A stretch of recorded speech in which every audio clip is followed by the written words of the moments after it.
ప్రియులారా, ఈరోజు నేను మీతో పంచుకోబోయే అంశం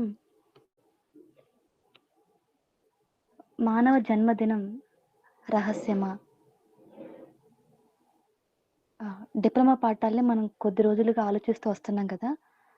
వాటిలో ఒక పాఠమే ఇది. మానవ జన్మదినం రహస్యమా?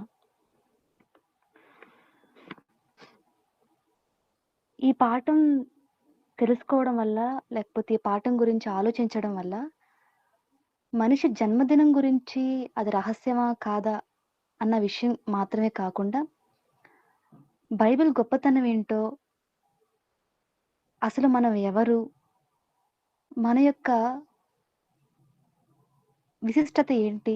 లేదా ఈ భూమి మీద మనం జీవించే జీవితం యొక్క ప్రాముఖ్యత ఏంటి? దేవునికి మన పట్ల ఉన్న ప్రేమ ఏంటి? మన విషయమై ఆయన పడిన కష్టం ఏంటి? ఇలాంటి విషయాలు కూడా మనం గ్రహించొచ్చు ఈ పాఠం ద్వారా. సో, జాగ్రత్తగా ఆలోచిద్దాం. అసలు ఇవి తెలుసుకోవాల్సిన అవసరత మనకి ఉందా? ఎందుకు తెలుసుకోవాలి?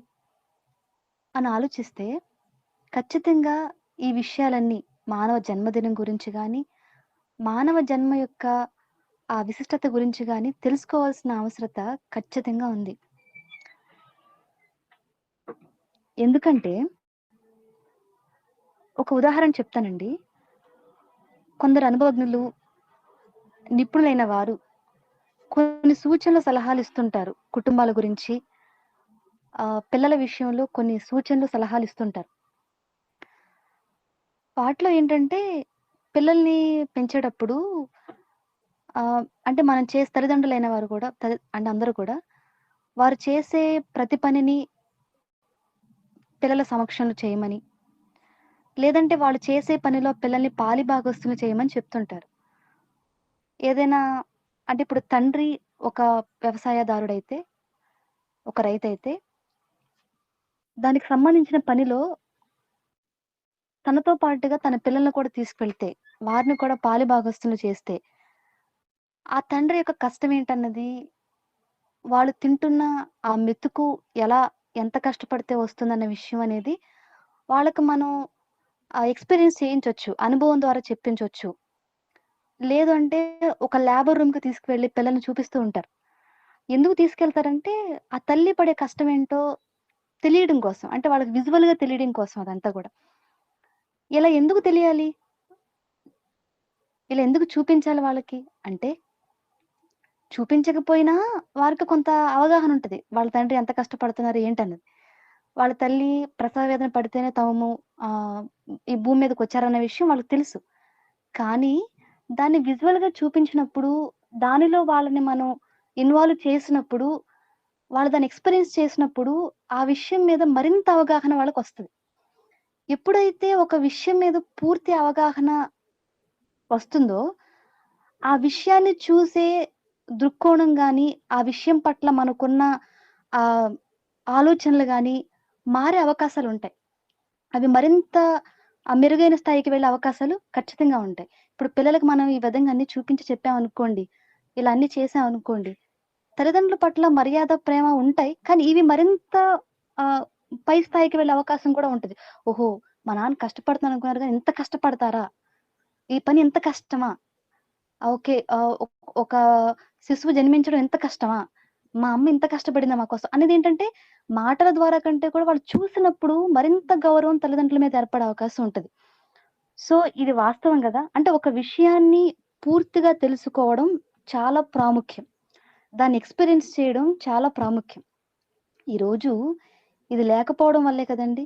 మానవ జన్మ గురించి మనిషి తన గురించి తాను తెలుసుకోవడంలో విఫలమయ్యాడు కాబట్టే గదా! పూర్తిగా తెలుసుకోవడంలో ఫలితాన్ని సాధించలేకపోయాడు కాబట్టే కదా! ఈ దారుణాలు, ఈ హత్యలు, ఈ మోసాలు, లేదంటే ఈ ఆత్మహత్యలు ఆలోచించండి.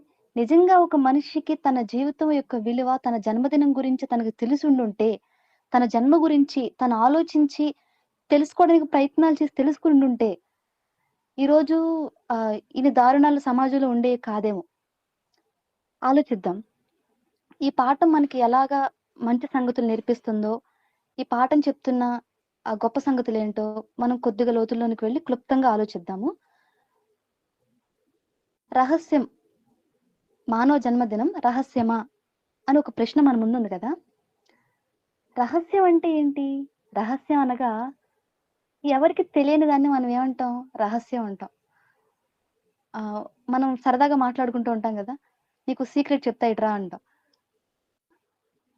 ఆ వ్యక్తి ఆ విషయం చెప్పగానే, "ఓహ్! ఇది మాకు ముందే తెలుసు. ఇది పెద్ద సీక్రెటా" అంటాం. అంటే ఎవరికీ తెలియని దానిని మనం ఏమంటాం? రహస్యం కదా!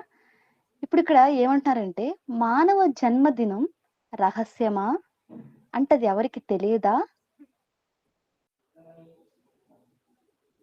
కీర్తనల గ్రంథం 139 కీర్తన 15 వచనం. 139 కీర్తన 15 వచనం. నేను చదువుతానండి. జాగ్రత్తగా ఆలకించండి. నేను రహస్యమందు పుట్టిన నాడు, ఈ కీర్తన దావీదు గారు రాయడం జరిగింది కదా! దావీదు గారు అంటున్నారు, నేను రహస్యమందు పుట్టిన నాడు, నేను రహస్యమందు పుట్టాను. నా పుట్టుక రహస్యంగా జరిగింది. రహస్యం అంటున్నారాయన. అంటే ఇది ఎవరికీ తెలియదు. మన భాషలో మనం వాడుక భాషలో మాట్లాడాలంటే. అదేంటి దావీదు గారి పుట్టుక రహస్యం ఎలా నిజంగా రహస్యమేనా అది? ఆయన తల్లి ఆయన్నేమైనా రహస్యంగా కందా ఎవరికీ తెలియకుండా? మనం కొన్ని కొన్ని సార్లు వార్తల్లో వింటుంటాం గదా! ఈ చెత్తబుట్టల్లో గానీ, లేకపోతే రోడ్ల పక్కన గానీ, ఎవరైనా చంటి పిల్లల్ని వదిలిపెట్టి ఎళ్ళిపోయినప్పుడు, ఎవరో తల్లి రహస్యంగా కని ఇక్కడ బిడ్డని వదిలిపెట్టి ఎళ్ళిపోయింది అంటుంటారు. అంటే ఆ తల్లి ఎవరికీ తెలియకుండా రహస్యంగా కనేసింది, అక్కడ పడేసి ఎళ్ళిపోయిందని మాట్లాడుతుంటారు కదా! ఇప్పుడిక్కడ దావీదు గారు మాట్లాడుతూ, నేను రహస్యంగా పుట్టాను. నా జన్మ రహస్యం అంటున్నారు. అనగా ఇప్పుడు దావీదు గారి యొక్క తల్లి ఏమన్నా ఆయన రహస్యంగా కందా? చరిత్రను మనం పరిశీలించగలిగితే, దావీదు గారి కుటుంబం గురించి, ఆయన తండ్రి గురించి, ఆయన వంశం గురించి మనకి చక్కగా వివరంగా రాసుంటది. సో, దీన్ని బట్టి ఆయన తల్లి ఏమైనా రహస్యంగా కన్నట్లుగా మనకు కనబడట్లేదు. మరెందుకు దావీదు గారు ఈ మాట మాట్లాడుతున్నారు? ఇది కేవలం దావీదు గారు తన గురించి మాత్రమే తాను మాట్లాడుతున్నారా అంటే, లేదు గాని, ఇది మానవాళందరి గురించి దావీదు గారు మాట్లాడడం జరుగుతుంది. ఏమంటున్నారంటే ఆయన, ఇదిగో మన జన్మ రహస్యం. మనుషులందరి యొక్క జన్మదినం రహస్యం అంటున్నారు. అసలు వినడానికి ఇది కొంచెం విచిత్రంగా అనిపిస్తది. జన్మదినం రహస్యం ఏంటి? ఎవరి దగ్గరికన్నా వెళ్లి, మీ జన్మదినం ఎప్పుడని అడగండి. టక టక ఆన్సర్‌లొచ్చేస్తాయి. నేను పలానా నెలలో, పలానా తారీఖున పుట్టాను, పలానా సంవత్సరం పుట్టానని చెప్తా. మరికొంతమందయితే వాళ్ళ కుటుంబంలో అందరి జన్మదినాల గురించి చెప్పేస్తారు. ఆ డేట్స్ అన్నీ కూడా వాళ్ళకి చక్కగా ఆహ్, నోటెడ్ అయిపోయి ఉంటే ఎవరి దగ్గర చెప్తూ ఉంటారు. కొంతమందయితే ఫ్రెండ్స్‌వి కూడా గుర్తుపెట్టుకుంటూ ఉంటారు. సో, ఈ మనిషి తాను జన్మించిన దినం, తన జన్మదినం గురించి అడిగితే, ఆ డేట్స్ అన్నీ కరెక్ట్‌గా చెప్తున్నాడు కదా! అలాంటప్పుడు మరి జన్మదినం రహస్యం ఎలా అవుతుంది? మనం రహస్యంగా పుట్టినట్టు ఎలా అవుతుంది? ఆలోచించండి. యాక్చువల్‌గా అయితే ఈ ప్రశ్న వింటే మనకి తిరిగి కౌంటరేస్తా ఉంటారు. ఇది కూడా పెద్ద ప్రశ్నేనా? దీనిలో ఏముంది? మన జన్మదినం మనకు తెలియకపోవడం ఏంటి? మానవ జన్మదినం రహస్యం ఎందుకవుతుంది? అందరికీ వాళ్ళ డేట్ ఆఫ్ బర్త్ తెలుసు కదా! సో, అది రహస్యం ఎలా అవుతుంది? ఇది కూడా పెద్ద ప్రశ్నేనా? అన్న ఆలోచన రావచ్చు. కానీ ముందుకు వెళ్ళే కొద్దికి ఈ ప్రశ్నలో ఉన్న లోతేంటో అర్థమవుతుంది మనకి. ప్రియులారా, ఒకవేళ అంటే మనిషి భూమి మీదకొచ్చిన ఆ దినాన్ని ఏ రోజైతే తల్లి గర్భంలో నుంచి భూమి మీదకొస్తున్నాడో, దాన్ని జన్మదినంగా జరుపుకుంటున్నాడు. దాన్ని జన్మదినంగా చెప్పుకుంటున్నాడు. ఓకే. ఇప్పుడు అదే జన్మదినం అయితే,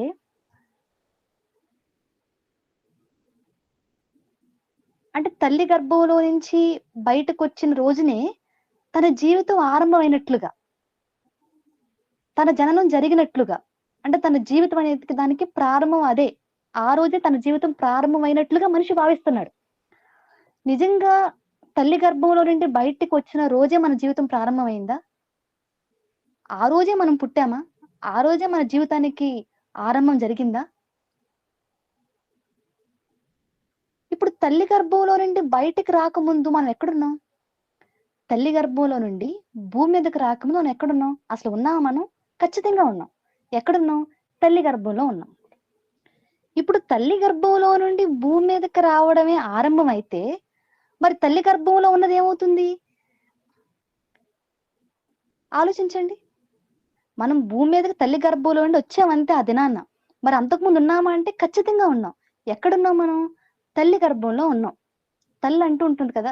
అప్పుడు మన గర్భవతులుగా ఉన్న తల్లులు అంటుంటారు కదా! లోపల శిశువు తన్నుతున్నాడు, కదులుతున్నాడు. ఆ కదలికలు నాకు తెలుస్తున్నాయి. ఇలా మాట్లాడుతూ ఉంటారు. అంటే ఈ బేబీ, ఈ శిశువు ఎవరైతే ఉన్నారో భూమి మీదకి రాకముందే అతని ఉనికి ఉన్నది. ఎక్కడున్నాడతను? గర్భంలో ఉన్నాడు. అదే మాటని కీర్తనకారుడు రాస్తూ చెప్తున్నారు చూడండి ఒకసారి. 71వ కీర్తన 6వ వచనం. 71వ కీర్తన 6వ వచనం. గర్భవాసినైనది మొదలుకొని నీవే నాకు ప్రాపకుడివై ఉంటివి. గర్భవాసినైనది మొదలుకొని. గర్భవాసి, వాసి. వాసి అంటే ఏంటి? నివసించే అంటే నివాసం ఉండడాన్ని మనం వాసి అంటాం. ఫర్ ఎగ్జాంపుల్ ఇప్పుడు గ్రామవాసులు అంటారు. పలానా గ్రామవాసులు అంటారు. అంటే గ్రామంలో నివసించేవారు అని అర్థం కదా! ఇప్పుడు గర్భవాసిని అంటున్నారు ఇక్కడ భక్తుడు. అంటే ఇప్పుడు తల్లి గర్భంలో నుండి భూమి మీదకి రాకముందు కూడా మనం నివాసం ఉన్నాం. మనం వాసం చేసాం. ఎక్కడుంటున్నామట మనం? తల్లి గర్భములో గర్భవాసులుగా మనం ఉన్నామట. 9 నెలల పాటు తల్లి గర్భంలో నివాసం చేసిన మనము 9 నెలల అనంతరం భూమి మీదకొచ్చి భూనివాసులం అవుతున్నాం. అంటే భూమి మీదకి రాకమునిపే, భూనివాసులం మనం కాకమునిపే మనం గర్భవాసులుగా ఉన్నామన్న విషయాన్ని గమనించాలి. ఓకేనా? అయితే ఇక్కడ మన ముందున్న ప్రశ్న ఏంటంటే, తల్లి అంటే గర్భవాసినయ్య అని అంటున్నాడు కదా భక్తుడు. మనందరం కూడా గర్భంలో ఉన్న వాళ్ళమే కదా! నివసించిన వాళ్ళమే కదా! అసలు ఈ తల్లి గర్భంలోకి మనం ఎప్పుడొచ్చాం? అసలు ఈ తల్లి గర్భంలోకి మనం ఎప్పుడొచ్చాం? తల్లి గర్భంలో నుండి భూమి మీదకి ఎప్పుడొచ్చామో అని అడిగిన వెంటనే మనం టక డేట్ ఆఫ్ బర్త్ చెప్తాం కదా! మరి ఈ తల్లి గర్భంలోకి ఎప్పుడొచ్చాం? తల్లి గర్భంలో నుండి భూమి మీదకి ఎప్పుడొచ్చామో చెప్పగలుగుతున్నాం మనం. మరి అసలు తల్లి గర్భంలోకి ఎప్పుడొచ్చాం? ఎక్కడి నుంచి వచ్చాం? ఎలా వచ్చాం? ఆలోచించండి. గర్భంలో మనం నివాసం చేస్తున్నాం. ఆ గర్భంలో నివాసం చేయడానికి మనం ఎప్పుడొస్తున్నాం? ఎలా వస్తున్నాం?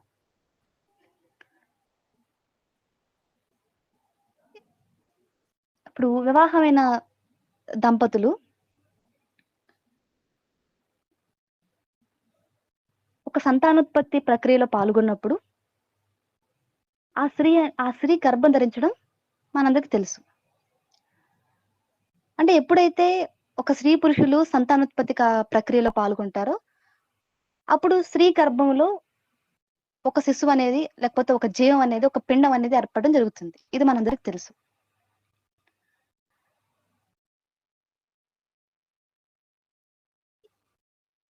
వారి యొక్క దాంపత్య జీవితంలో వారు అనేక మార్ల ప్రక్రియలో పాల్గొంటూ ఉంటారు. మనందరికి తెలిసిందే. ఈ ప్రక్రియలో పాల్గొన్నప్పుడు ఎప్పుడు ఆ పిండం ఏర్పడిందో ఆ తల్లికి గాని, ఆ తండ్రికి గాని తెలుసంటారా? తెలుస్తుందా? ఇంకొంచెం పూర్తిగా దీన్ని విశదీకరించి మాట్లాడుకుందాం. పురుషుడి నుంచి ఒక కణం అనేది స్త్రీ అంటే రిప్రొడక్టివ్ సిస్టమ్‌లోకి వెళ్ళినప్పుడు ఆ కణం అనేది అక్కడ ఉన్న అండంతో ఫ్యూజ్ అవ్వడం, కలవడం అనేది ఏ టైంలో అంటే ఎప్పుడైతే ఈ కణం అనేది అక్కడున్న అండంతో కలుస్తుందో, దానిలోకి వెళ్లి చొచ్చుకుని పోతుందో, అప్పుడే మనకక్కడ ఒక పిండం అనేది ఏర్పడుతుంది. అప్పుడే కదా మనం గర్భవాసులు అవ్వడం మొదలవుతుంది తల్లి గర్భంలో. మరి ఈ పురుషుల్లో నుంచి వచ్చిన ఈ కణం అనేది స్త్రీలో ఏ టైంలో, ఎప్పుడు ఆ అండంతో, ఆ ఎగ్‌తో అది ఫెర్టిలైజ్ అవుతుందో, అంటే కలుస్తుందో ఎవరైనా చెప్పగలరా? ఎవరు చెప్పలేం దాన్ని. కనీసం ఆ ప్రక్రియలో పాల్గొన్న ఆ స్త్రీ పురుషులు చెప్పగలరా? లేదే. ఎన్నో మార్లు ఆ ప్రక్రియలో పాల్గొంటారు. ఎప్పుడు పాల్గొన్నప్పుడు మరి ఆ పిండం ఏర్పడిందో వాళ్ళు చెప్పగలరా? ఆ కణం అనేది మరి స్త్రీలో ఉన్న కణంతో కలిసి మరి అది ఏకకణంగా ఎప్పుడు ఏర్పడిందో వీళ్ళు చెప్పగలరా? వీళ్ళు చెప్పలేరు కదా! అలాంటప్పుడు అంటే ఇం ఇప్పుడు ఇం ఇక్కడ ఇంకొక సమస్య కూడా రావచ్చు. అదేంటంటే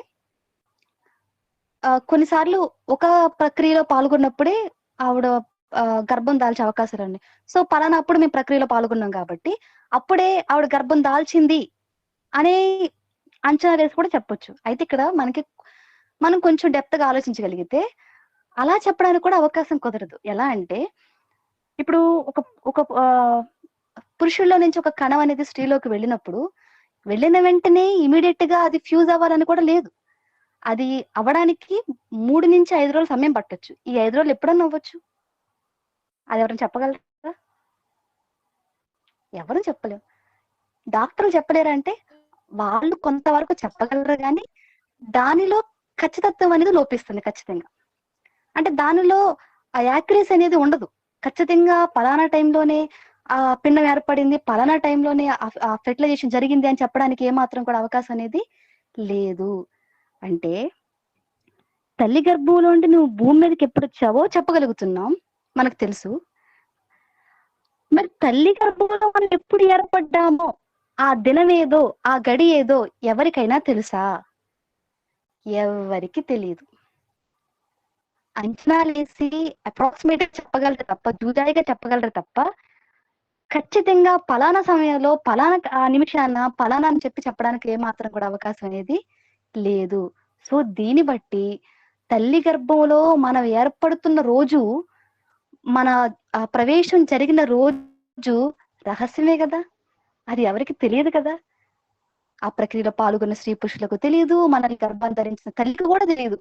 ఒక 40 రోజులు దాకానే వాడికి తెలీదు మనం లోపల ఉన్నామని. సో, అనగా ఇప్పుడు తల్లి గర్భంలోకి మనం ప్రవేశించిన రోజు రహస్యమేనా? రహస్యమే. అది ఎవ్వరికీ కూడా తెలియదు. దాన్ని ఖచ్చితంగా యాక్యురేట్‌గా ఎవరు కూడా చెప్పలేరు. అయితే ఇక్కడ ఒక మాట చూద్దాం. ఇర్మియా గ్రంథానికి వెళదాం. ఇర్మియా గ్రంథం 1 అధ్యాయం 4 వచనం. ఇర్మియా గ్రంథం 1 అధ్యాయం 4 వచనం. యెహోవా వాక్కు నాకు ప్రత్యక్షమై ఇలాగ సెలవిచ్చెను. గర్భంలో నేను నిన్ను రూపింపక మునుపే నిన్నెరిగితిని. చాలా సంక్లిష్టంగా అనిపిస్తుంది ఈ మాట. మరి చదువుతున్నాను వినండి జాగ్రత్తగా. యెహోవా వాకట ఇర్మియా గారికి ప్రత్యక్షమై ఇలాగ మాట్లాడుతున్నారట. ఏమని? గర్భంలో నేను నిన్ను రూపింపక మునుపే ఇర్మియా నేను నిన్నెరిగితిని అంటున్నారు. అంటే ఇప్పుడు ఎప్పుడైతే ఒక పిండం ఏర్పడుతుందో గర్భంలో, దానికి అవయవ నిర్మాణం జరుగుతుంది కదా తల్లి గర్భంలో. ఒక రూపింపడం జరుగుతుంది కదా! అదే విషయాన్ని మనకి ఇక్కడ కీర్తనకారుడు కూడా మాట్లాడతారు. 139వ కీర్తనలో 16వ వచనంలో కూడా మాట్లాడతారు. అది చదివి వినిపిస్తాను నేను మీకు. 139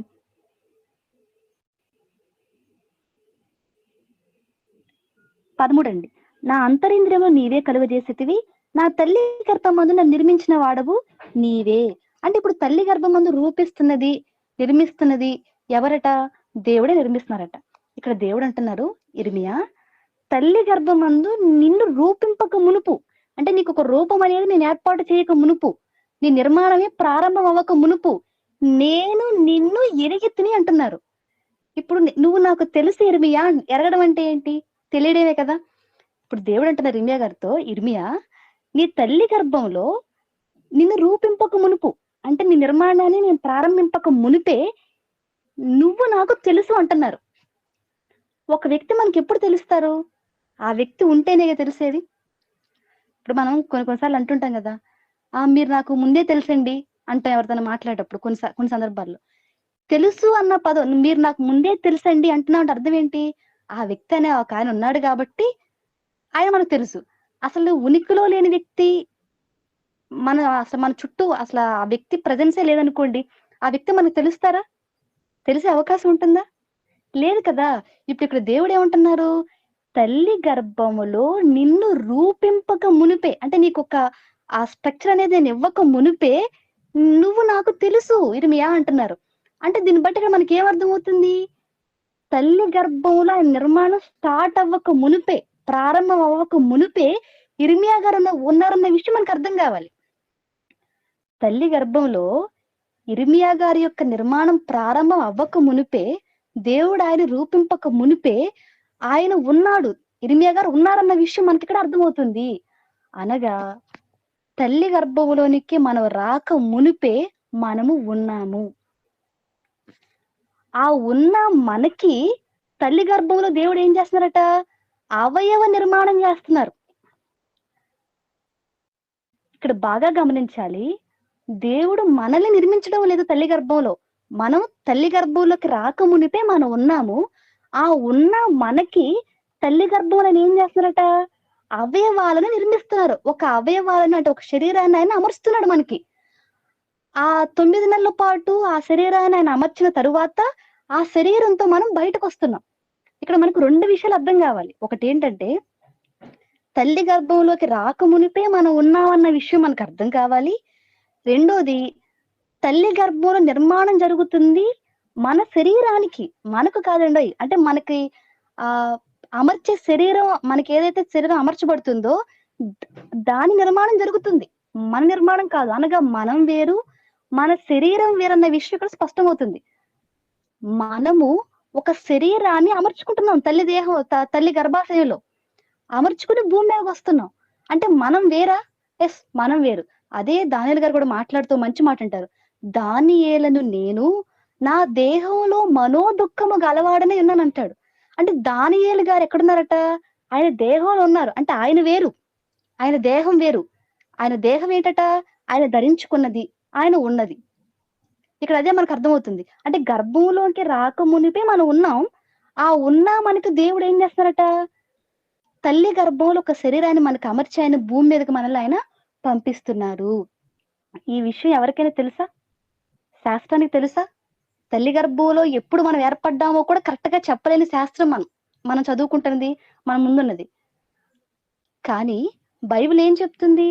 తల్లి గర్భంలో కలవడం గురించి పక్కన పెడితే దానికంటే ముందు మనం ఉన్నాము, ఎక్కడున్నామన్న విషయాన్ని కూడా బైబిల్ చెప్తుందంటే బైబిల్ ఎంత గొప్పదో ఆలోచించండి. నేటి శాస్త్రం చెప్పలేనిది, పరిశోధకులు చెప్పలేని ఒక గొప్ప విషయాన్ని, వాళ్ళకి అసలు అగమ్యగోచరమైన విషయాన్ని బైబిల్ ఏనాడో చెప్పింది కదా. అంటే తల్లి గర్భంలోకి రాకమునిపే మనం ఉన్నామని ఒక గొప్ప సంగతిని బైబిల్ మనకి చెప్పిందంటే ఎంత గొప్పది చెప్పండి. బైబిల్ దైవ గ్రంథం కాదంటారా? ఇలాంటి విషయాలు చదువుతున్నప్పుడు అది మనకు ఒక రకమైన ఆనందం అనిపిస్తుందండి. అదే కదా భక్తుడు అంటాడు, నీ మాటలు నాకు దొరికినప్పుడు క్రొవ్వు మెదడు దొరికిన ఆనందంగా అంత ఆనందంగా అనిపిస్తుంది అంటారు. నిజమే కదా. ఎవరు చెప్పలేనంటే ప్రపంచం ఎవరిని మేధావులు అనుకుంటుందో వాళ్ళు సైతం చెప్పలేని ఒక గొప్ప విషయాన్ని బైబిల్ కొన్ని ఏళ్ల క్రితమే బైబిల్ చెప్పడం జరిగింది. ఓకే, మనం తల్లి గర్భంలోకి రాకముందే మనం ఉన్నాం. ఇంతకెక్కడున్నాం? తల్లి గర్భంలోకి రాకమునిపే నువ్వు నాకు తెలిసి ఇర్మియా అని దేవుడు అంటున్నారు. అంటే తల్లి గర్భంలోకి రాకమునిపే ఇర్మియా గారు ఉన్నారు. ఎక్కడున్నారు ఆయన? ఆయనైనా మనమైనా ఒకటే కదండి. మనందరం కూడా ఒకే విధానంలో మనం వస్తున్నాము భూమి మీదకి. మరి మనం ఎక్కడున్నాం? తల్లి గర్భంలోకి ప్రవేశించక ముందు మనం ఎక్కడున్నాం? దీని గురించి ఒక మంచి విషయాన్ని, ఒక మంచి ఉదాహరణ దేవుడు బైబిల్లో రాయించడం జరిగింది. అది చూద్దాం ఒకసారి. హెబ్రీ పత్రిక 7వ అధ్యాయం. హెబ్రీ పత్రిక 7వ అధ్యాయం 9-10 వచనాలు.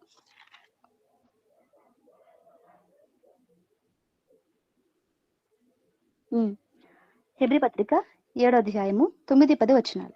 అంతేకాక ఒక విధమున చెప్పిన ఎడల 10వ వంతులను పుచ్చుకుని లేవియు అబ్రహాము ద్వారా దశమాంసములను ఇచ్చెను. ఎలయనగా మెల్కీసెదెకు అతని పితరుని కలుసుకున్నప్పుడు లేవి తన పితరుని గర్భములో ఉండెను. ఇక్కడ ఒక మంచి ఉదాహరణని దేవుడు రాయించడం జరిగింది. ఆయన ఏమని చెప్తున్నారు? అబ్రహాం గారు మరి ఆ రాజుల్ని ఓడించి వచ్చినప్పుడు మెల్కీసెదెకు గారికి ఆయన 10వ వంతు చెల్లించడం మనకు తెలిసిందే కదా. ఆ చెల్లించినప్పుడు అబ్రహాం గారి ద్వారా లేవి కూడా, ఇంతకీ లేవి ఎవరు? అబ్రహాం గారి కొడుకు ఇస్సాకు గారు, ఆయన తర్వాత వచ్చిన యాకోబు గారు, యాకోబులు గర్భం నుంచి పుట్టిన వారిలో ఒక ఆయనే ఈ లేవి కదా. ఓకేనా? ఇప్పుడు అబ్రహాం గారికి ఇస్సాకు గారు కూడా పుట్టల అప్పటికి. అబ్రహాం గారికి ఇస్సాక్ గారు కూడా పుట్టని ఆ రోజులకి అప్పటికే అబ్రహాం గారు మెల్కీసెదెకుకి దశమాంశాలు ఇచ్చేటప్పుడు ఆయన గర్భంలో ఎవరున్నారట? లేవి ఉన్నారట. అంటే ఇప్పుడు తల్లి గర్భంలోకి అంటే అప్పుడు లేవికి అసలు ఆ ఉనికే లేదు కదా. అంటే ఇప్పుడు యాకోబు గారు లేవి రావాలంటే యాకోబు గారు రావాలి. యాకోబు గారు రావాలంటే ఇస్సాక్ గారు రావాలి. ఆయన రావాలంటే అబ్రహాం గారి ద్వారా పుట్టాలి ఆయన. అసలు ఇస్సాక్ గారు లేరు కదా. కానీ ఇక్కడ లేవి గారి గురించి ప్రస్తావిస్తున్నారు. అనగా లేవి, యాకోబు గారు, ఇస్సాక్ గారు వీళ్ళందరూ ఎక్కడున్నారనమాట? అబ్రహాము గారి గర్భంలో ఉన్నారు. వారు ఒకరి తర్వాత ఒకరు తమ తల్లి గర్భం ద్వారా భూమి మీదకి వాళ్ళు రావడం జరిగింది. అనగా తల్లి గర్భంలోకి రాక మునిపే మనం ఉన్నామని తెలుసుకున్నాం కదా. ఎక్కడున్నామట? మన తండ్రుల గర్భాల్లో మనం ఉన్నాము. అందుకే మత్తయి సువార్తలో కూడా భక్తుడు మాట్లాడుతూ ఏమంటారు? ఒకసారి చూద్దాం. మత్తయి సువార్త 1వ అధ్యాయం. ఎవరు కన్నారు అని మాట్లాడుతూ చెప్తారు. మత్తయి సువార్త 1వ అధ్యాయం 1వ వచనం. అబ్రహాము కుమారుడగు దావీదు కుమారుడని యేసుక్రీస్తు వంశావళి. అబ్రహాము ఇస్సాకును కనెను, ఇస్సాకు యాకోబును కనెను. ఇస్సాక్ గారిని కన్నది ఎవరు? శారమ్మ గారు కదా. మరి అబ్రహాం గారు కన్నారంటున్నారు ఏంటి? ఆలోచించండి. ఇవాళ కూడా ఒక జననం జరగాలంటే దానికి మెయిన్ కారణం ఎవరు? ఫాదరే కదా. మరి తల్లి గర్భం ఏంటి? ఆ పిండానికి ఒక అంటే శరీరం నిర్మాణం జరగడానికి అవసరమైన దాన్ని ఏమంటారు? ఆ ఒక వాతావరణాన్ని, ఆ ఒక గదిని తల్లి ఇస్తుందన్నమాట. కానీ అసలు ఆ జీవానికి లేకపోతే ఆ పిండం ఏర్పడడానికి మెయిన్ ప్రధాన కారకులు ఎవరంటే తండ్రి. అంటే ఇప్పుడు పిల్లల్ని కంటున్నది ఎవరయ్యా అంటే తండ్రే కంటున్నారు. సో దీన్ని బట్టి ఏమర్థమవుతుంది? తల్లిలోకి మనం రాకమునిపే మనం తండ్రిలో ఉన్నాము. మనం మన తండ్రిలో ఉన్నాము. ఆయన అలా అలా మనం వెనక్కి చూడగలిగితే అందరం ఎవరిలో ఉన్నామట? ఆదాము గారిలో ఉన్నాము. మరి ఆదాము గారిలోకి ఎప్పుడొచ్చాం మనం? మన తల్లి గర్భంలోకి ఎప్పుడొచ్చామో మనకు తెలీదు. మన తండ్రి గర్భంలోకి వచ్చాం. మరి మన తండ్రి వాళ్ళ తండ్రి గర్భంలో. అలా మనం వెనకకు చూసుకుంటూ వెళ్ళిపోతే అందరం కూడా ఆదాము గర్భంలో ఉన్నవారు. మరి ఆదాము గర్భంలోకి మనం ఎప్పుడొచ్చాం? అసలు ఆయన ఎప్పుడు పుట్టారు? ఆయన ఎప్పుడు పుట్టారంటే మనందరికి తెలుసు. చూద్దాం. ఆదికాండంలో ఉంటుంది కదా. 6వ దినాన ఆయన నరుని చేశాను అని ఉంటుంది కదా. అంటే ఇప్పుడు ఆదాము గారు 6వ దినాన పుట్టారనుకోండి. ఆ దినం ఎప్పుడో మనకు తెలుసా? ఆ రోజు ఎప్పుడో మనకు తెలుసా? పోనీ ఆయన అప్పుడు పుట్టాడు కాబట్టి అప్పుడే ఆయనలోకి మనం వచ్చేసాం అనుకుంటే, ఆ రోజు ఎప్పుడో మనకు తెలుసా? తెలీదు. అంటే మనందరం కూడా తండ్రుల గర్భాల్లోకి ఎప్పుడొచ్చామో, ఆ తండ్రి గర్భంలో నుంచి తల్లి గర్భంలోకి ఎప్పుడొచ్చామో కూడా మనెవరికీ తెలీదు. మరి మనకి తెలిసిందేంటి? కేవలం మనం భూమి మీదకొచ్చిన రోజే మనకు తెలుసు. అదే మన ప్రారంభం అంటే కాదు. మనం భూమి మీదకి రాకముందు మన తల్లిలో ఉన్నాము. తల్లిలోకి రాకముందు తండ్రిలో ఉన్నాము. తండ్రిలోకి రాకముందు ఉన్నామా అసలు? చూద్దామండి. యోబు గ్రంథం. యోబు గ్రంథం 38వ అధ్యాయం. 4వ వచనం. యోబు గ్రంథం 38వ అధ్యాయం 4వ వచనం. నేను భూమికి పునాదులు వేసినప్పుడు నీవెక్కడ ఉంటివి? ఇక్కడ యోబు గారిని దేవుడు కొన్ని ప్రశ్నలు అడుగుతున్నారు. ఆ ప్రశ్న ఎవరు అడుగుతున్నారు చూడండి ఒకసారి. అయ్యా యోబు, నేను భూమికి పునాదులు వేసినప్పుడు నీవెక్కడున్నావు అని అడుగుతున్నారు. భూమికి పునాదులు వేసినప్పుడు యోబు గారు ఉండడం ఏంటి? నువ్వెక్కడున్నావు అని అడుగుతున్నారు ఆయన. అసలు అప్పటికి ఎవరైనా ఉన్నారా మనుషులు అనేవాళ్ళు? లేదు కదా. భూమిని కలిగించాక, సృష్టిని కలిగించాక అప్పుడే కదా ఆదాము గారు వస్తారు ఈ భూమి మీదకి. కానీ ఇక్కడ దేవుడు ఏమంటున్నారు? అయ్యా యోబు, ఈ భూమికి పునాదులు వేసినప్పుడు నువ్వెక్కడున్నావు? నీకు వివేకం ఉంటే చెప్పు. ఆయన దగ్గర ఆన్సర్ లేదండి. దీనికి ఆన్సర్ మళ్ళీ దేవుడే చెప్తూ 21వ వచనం చూడండి ఒకసారి. ఇదంతయు నీకు తెలిసేనది కదా, నీవు బహువృద్ధుడవు, నీవు అప్పటికి పుట్టియుంటివి. ఎప్పటికి పుట్టియుంటివి? భూమికి పునాదులు వేసేటప్పటికే పుట్టి ఉన్నాడట. ఎవరు? యోబు గారు. ఇదేంటండి ఇంత విచిత్రంగా ఉంది అంటే, ఎస్, దేవుడు చెప్పిన మాట ఎప్పుడైనా అసత్యమా? కాదు కదా! ఆయనేమంటున్నారు? నీవు అప్పటికే పుట్టి ఇంటివి. ఎప్పటికి ఇదిగో భూమికి నేను పునాదులు వేసేటప్పటికంటే వేయక మునుపే నువ్వున్నావయ్యా, నువ్వు పుట్టావయ్యా యోబు అని చెప్తున్నారాయన. ఎక్కడ పుట్టారీయన? ఎక్కడున్నారీయన? నిజంగానే భూమికి పునాదులు వేయకముందే ఈయనున్నాడా? యెస్. ఉన్నారు. దీన్ని బలపరచడానికి ఇంకో మాట కూడా చూద్దామండి. ఎఫెసీ పత్రిక 1వ అధ్యాయము 4వ వచనం. ఎఫెసీ పత్రిక 1వ అధ్యాయం 4వ వచనం. ఎవరైనా చదవండి.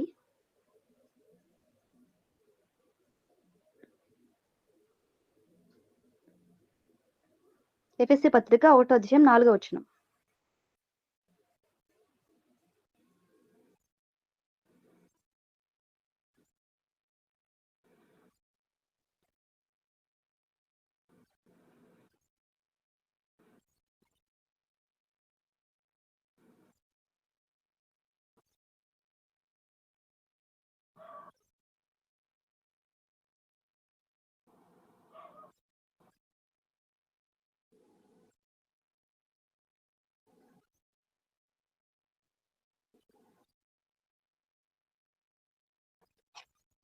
చాలండి. ఈ మాట చూడండి ఒకసారి. జగత్తు పునాది వేయబడక మునుపే, జగత్తు అంటే ఈ విశ్వం మొత్తం కదా, జగత్ అంటే దీనికి అసలు పునాదే వేయబడక మునుపంట. అంటే దాని గురించి పునాది లేదు, ఏమీ లేదు ఇక దానికి. అప్పుడే ప్రేమ చేత ఆయన క్రీస్తులో మనలను ఏర్పరచుకును. అంటే జగత్తుకు పునాది వేయబడక మునిపే మనల్ని ఏర్పరచుకున్నారు. అంటే ఇప్పుడు ఏర్పరచుకోవాలంటే మనం అనేవారు ఉంటేనే మనల్ని ఏర్పరచుకునేది. ఎవరూ లేకుండా ఎలా ఏర్పరచుకుంటాం?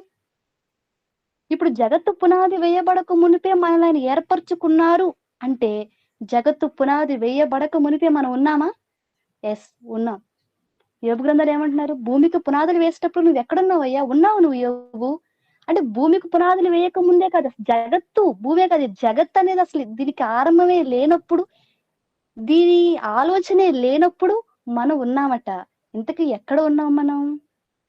దీనికి మోషే గారు మంచిగా సమాధానం చెప్తున్నారు, చూద్దాం ఒకసారి. కీర్తన గ్రంథం 90వ కీర్తన 1 నుంచి 3 వచనాలు నేను చదువుతాను. ప్రభువా, తరతరముల నుండి మాకు నివాస స్థలము నీవే. ఏంటట? తరతరముల నుండి మాకు నివాస స్థలము నీవే. అంటే ఇప్పుడు తరతరాల నుండి మనం ఎక్కడ నివసిస్తున్నామట? ఎక్కడ ఉన్నామట? ప్రభువు దగ్గర, అనగా తండ్రి దగ్గరే మనం ఉన్నామని ఇక్కడ మోషే గారు మనకి చెప్తున్నారు. అంటే ఇప్పుడు తల్లిలోకి రాకముందు తండ్రిలో ఉన్నాము, తండ్రిలోకి రాకముందు మనం ఎక్కడున్నామట? ఈ జగత్తుకు పునాది వేయబడక మునుపు మనం దేవునిలో ఉన్నవారము, ఆయనలోనే మనము, ఆయన దగ్గరే పరలోకంలో మనము పుట్టిన వారము. ఆయన దగ్గర పుట్టిన మనము, ఆయనలో నుండి ఆత్మలుగా బయటకు వచ్చిన మనము తగిన కాలమందు మన తండ్రుల గర్భాల ద్వారా తల్లిలోకి ప్రవేశించి తల్లిలో మన ఒక శరీరాన్ని అమర్చుకుని ఈ భూమి మీదకి రావడం మనం జరుగుతుంది. కాబట్టి ఇప్పుడు ఆలోచించండి, ఏ రోజు ఏ దినాన పరలోకంలో మనం పుట్టామో, తండ్రిలో నుండి మనం వచ్చామో బయటికి, అది ఎవరికైనా తెలుసా? అదే కదా మన జన్మదినం. ఏ రోజు తండ్రిలో మనం పుట్టామో అదే కదా మనం పుట్టిన రోజు. అప్పటి నుంచి మనం ఉన్నాము.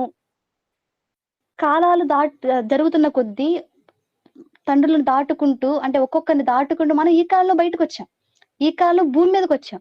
తల్లి గర్భంలో నుండి మనం బయటకు వచ్చింది మనం పుట్టినది ఏది కాదు, జస్ట్ మనం భూమి మీదకి వచ్చిన రోజు అంతే అది. అంటే భూమి మీదకి రాకక ముందు మనం ఉన్నాం, దేవునిలో మనం ఉన్నాం, అక్కడ మనం పుట్టాం. అది ఏ రోజు పుట్టారో ఎవరికైనా తెలుసా? ఎప్పుడు పుట్టారో, ఎలా పుట్టారో ఎవరికైనా తెలుసా? లేదు కదా. కాబట్టి మానవుని యొక్క జన్మదినం రహస్యమా అంటే ఖచ్చితంగా రహస్యమే. అది ఎప్పటికీ రహస్యమే. దేవునిలో నుండి మనం పుట్టాం, ఆయనలో నుండి ఆత్మలుగా మనం బయటకు వచ్చాం. ఆయనలో నుండి ఆత్మలుగా బయటకు వచ్చిన మనకి ఆయన ఎలా అయితే అంతం లేని వాడుగా ఉన్నాడో, మన ఆత్మలకు కూడా, అంటే మనకు కూడా అంతం అనేది లేదు, మనకు చావు అనేది లేదు. ఇది గమనించాలి. ఈరోజు మనిషి యొక్క జన్మంటే కేవలం ఇద్దరు స్త్రీ పురుషుల ఆ ప్రక్రియలో పాల్గొనడం వల్ల జస్ట్ వచ్చేస్తున్నారన్న ఆలోచనలో నేటి సమాజం ఉంది కాబట్టే, తమ జన్మ గురించి తాము ఆలోచించట్లేదు కాబట్టే, జీవితం అంటే ఏముందండి, ఇంతేగా జీవితం. ఏముంది ఉన్నది ఒకటే ఒక జిందగీ.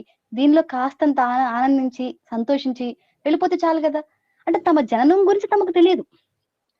నిజంగా తమ జననం గురించి తాము ఎవరో, తమ యొక్క విశిష్టత ఏంటో వాళ్ళకి తెలిసి ఉండుంటే, వాళ్ళెప్పటి వాళ్ళో వాళ్ళకి తెలిసి ఉండుంటే, నిజంగా దేవునికి భయపడి బ్రతికే వాళ్ళేమో ఆలోచించండి. ఇవన్నీ తెలియకే కదా మానవ సమాజం ఏం చేస్తుంది, మాకు ఉన్నది ఒకటే జీవితం. ఏముంది కన్ను మూసిన తర్వాత ఏమేమి ఉండదు. అక్కడితో అంతా ఖతమైపోతుంది కాబట్టి, ఉన్నప్పుడు అనుభవించేద్దాం. ఉన్నప్పుడు తినేద్దాం. ఉన్నప్పుడే చేసేద్దాం. లేదు కష్టమొచ్చింది. చనిపోదాం. ఇక్కడితో అయిపోద్ది కదా! అనుకుంటున్నా. అంటే మరణం ఈ శరీరానికి సంభవించే మరణం ఏదైతే ఉందో, చావేదైతే ఉందో దాన్నే ఇక అంతంగా అదే ఒక ఎండ్‌గా భావిస్తున్నారు.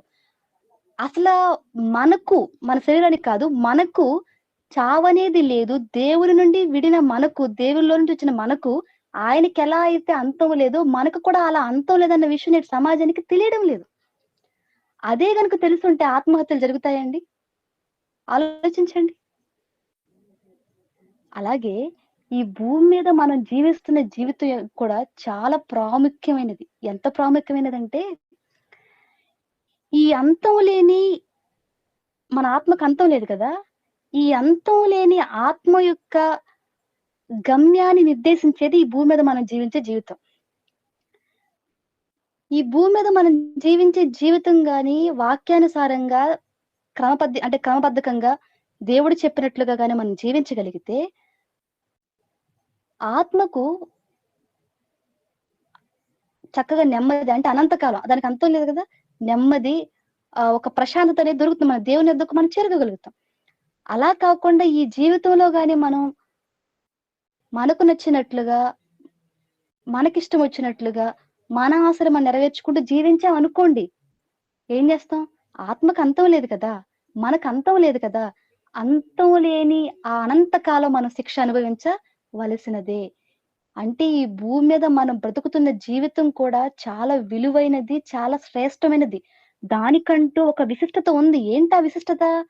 ఇదిగో అంతము లేని మన ఆత్మ యొక్క గమ్యాన్ని నిర్దేశించేదిగా ఈ జీవితం కనబడుతుంది. అలాంటప్పుడు ఈ జీవితంలో ఎంత జాగ్రత్తగా మనం ఉండాలి? ఎంత అలర్ట్‌గా మనం ఉండాలి? ఏ మాత్రం మనం జాగ్రత్తగా లేకపోయినా, ఏ మాత్రం మనం అజాగ్రత్తని మనం కనపరిచినా, అనంతకాలం మనం శిక్ష అనుభవించవలసి వస్తుంది. కాబట్టి దేవునిలో నుండి వచ్చిన మనకు, మన జన్మదినం ఏదో మనకు తెలీదు. ఎందుకంటే ఆయనలో నుండి మనం పుట్టాం. ఆయనకి ఆది లేదు, అంతం లేదు. ఆయన నుండి వచ్చిన మనకు కూడా అంతే కదా! సో, కాబట్టి ఇచ్చిన ఈ జీవిత కాలంలో మన జీవితం యొక్క పరమార్థము, మనమెవరో మనం తెలుసుకొని బ్రతకగలిగితే, దేవుని మనం చేరుకోగలుగుతాం. అదే భక్తుడు మాట్లాడతారు కదా! మననేది మనలాగే వెళ్ళిపోతుంది. మనలోకి వెళ్ళిపోతుంది తిరిగి. మరి ఆత్మ ఎక్కడికెళ్ళాలి? తాను దయచేసి దేవుని వద్దకి అది వెళ్ళాలి. ఎప్పుడెళుతుంది? ఈ జీవితంలో మనం దేవుని కోసం బ్రతికినప్పుడే వెళుతుంది. కాబట్టి ఈ విషయాలు తెలుసుకున్న మనందరం కూడా జాగ్రత్త కలిగి బ్రతకాలని కోరుకుంటూ ఇలా మాటలు